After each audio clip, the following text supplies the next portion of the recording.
we're going to be doing a quick demonstration of the AirREX digital air suspension system that I have on my 2010 Honda Accord.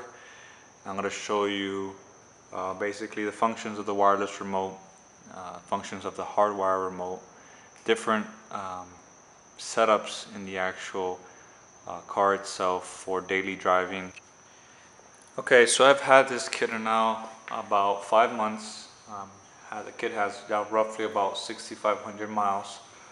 I did do a review on airsociety.com under the same username as my YouTube profile, bpro2010, if you guys actually want to see a review on it.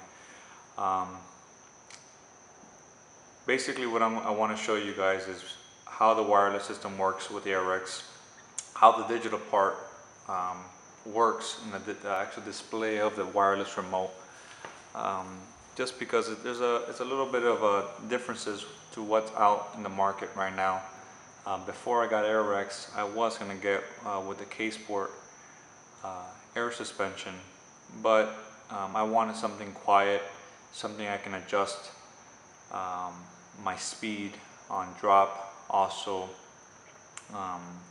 something that was digital, something that I can actually see what pressure my air setups, my individual bags had. What I'm going to show you now, this is basically bagged out. This is the AirREX remote. I'm going to focus it so you guys can see it. Okay, you have your presets, you have your individual controls, your individual left driver's side, your right driver's side, your driver's side rear, passenger side, rear. Then you have the front up and down as both of them at the same time. Then you have your individual presets, which is 1, 2, or 3. I don't know if you guys can see that. Let me see if I can focus it a little bit more. And then you have your record button. This is how you actually record your preset. So right now I have my car on preset 1, which is basically just bagged out. I use that for shows or when I park anywhere. And the way you actually do a preset or save a preset, let's say if I wanted to save this preset, I just go ahead and hit the record button once, press it, and it'll automatically record it to setting 1. Currently my setting 2 is my drive height, and then my third setting is just basically speed bump, what I call the speed bump height, or anything that I need to actually lift up the car enough for me to get over it. I'm going to go ahead and show you guys how my preset number 3, which is speed bump 1. You just hold it a little, hold it for 2 seconds, it will automatically adjust. As you saw, the system pressurized, so now the car is even all around. I usually do this from bagged out to my speed bump height. The reason why, I don't know if you heard the clunk noises. What that actually is since this is a pillow bag, it actually releases the shock on the Hondas and causes a clunk. I've tried everything to avoid it. The only thing to avoid it is not bagging it all the way down, bagging it to about 45 psi's, and then about 35 in the rear, or 30, and that will cause you not to have a clunk noise when you air it back up. But I always do it just to be precautious, just so that the whole system setup goes up quickly and accurately. I just hold the 3 and let it go up, let it stabilize, and from there I'll adjust whatever drive height I want to drive at. So level 2 is is what I have set up for my daily drive height. As you notice in the back, is not as loud. You can't actually hear the actual compressors or anything, not the compressors, the actual air system letting out the air. That's one of the main reasons why I chose AirREX, just because the system is real quiet, and also gave me the the ability to actually adjust the speed of drop that I want. You know, with so much research with AccuAir, Air Runners, or K-Sport, you don't have the ability of actually being able to adjust your drop speed, which is for me something critical for what I like. You know, I don't like when bags just immediately bag out and all you hear is you know, and the whole car just lays frame within a matter of a second. I find that not luxury. I find that more of a sport, you know, setup. And for me, even though I have a sport car, I prefer the luxury aspect of having a very calm and subtle drop, not in a dramatic, you know, complete bag out and everything sounds like it's about to fall apart.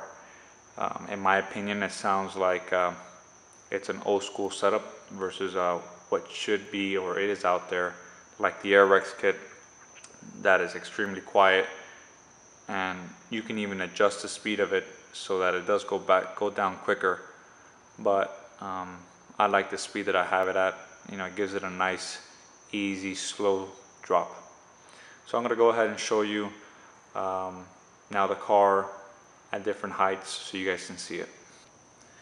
Okay, so for this part, I'm going to show you basically different drive heights that you guys can see on my review on Air Society.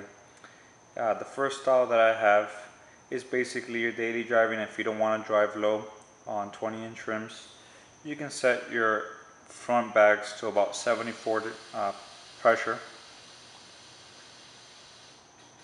That's about 74. And then your rear, you can set it down to about 62. And that basically gives you just about an inch of gap.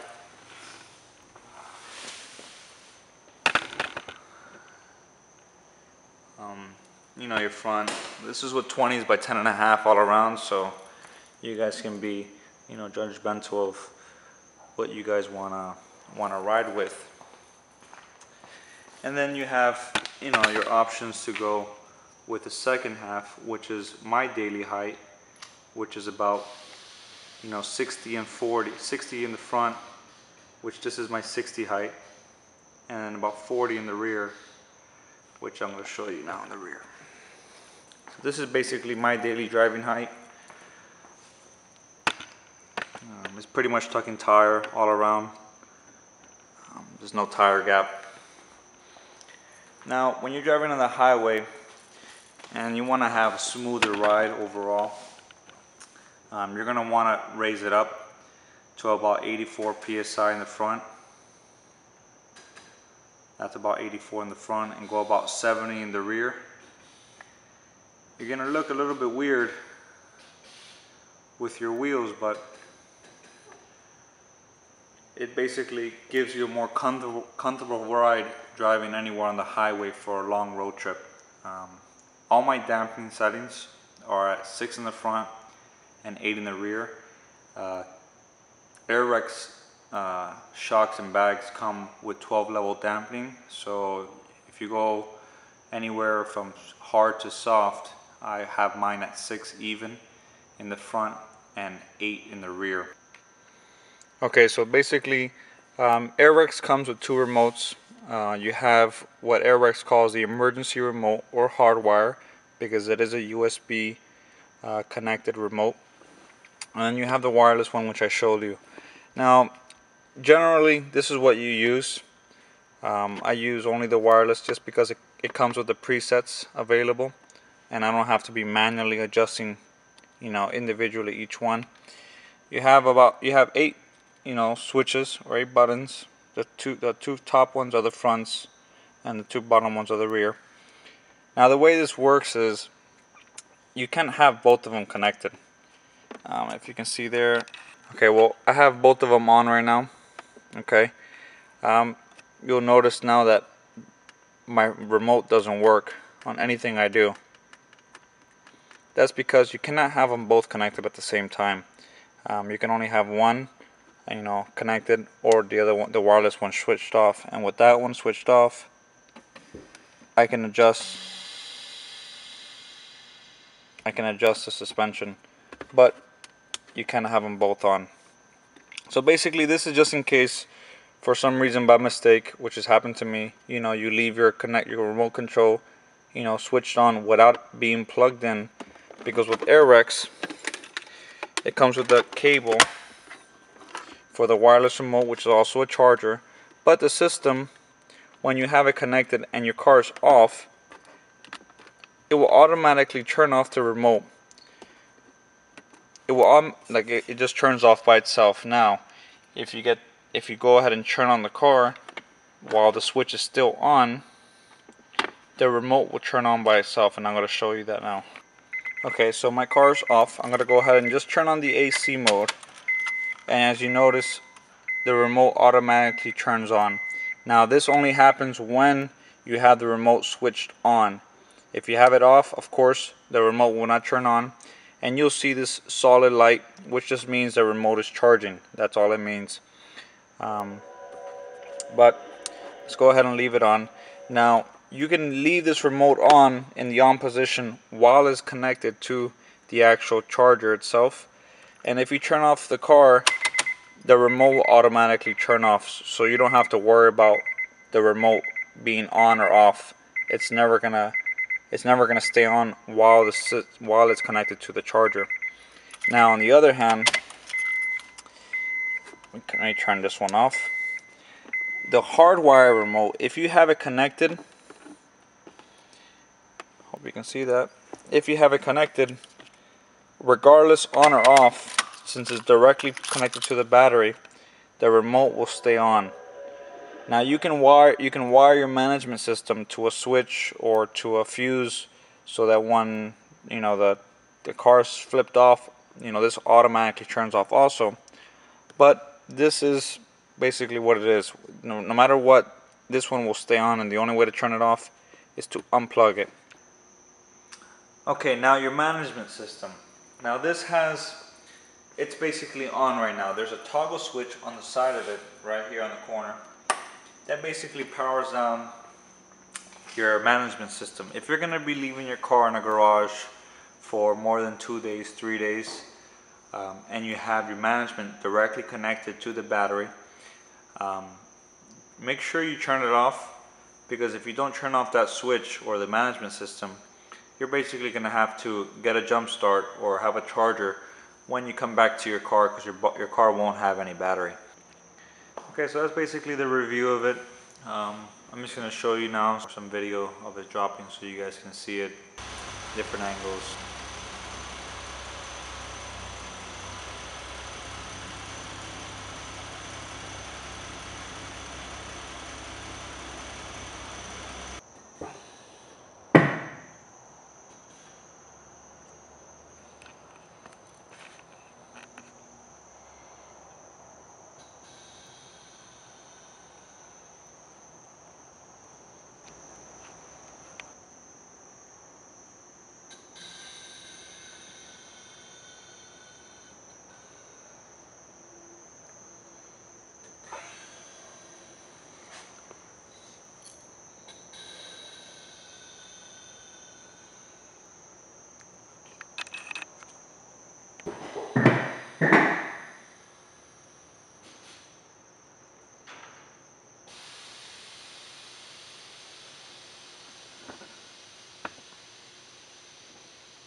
Okay, here's a little quick video. I put my OEM wheels on so you guys can see what 18s on a 2010 Accord or 8 Gen or 9 Gen Accord will look like with bags. Then you're gonna have your bag out.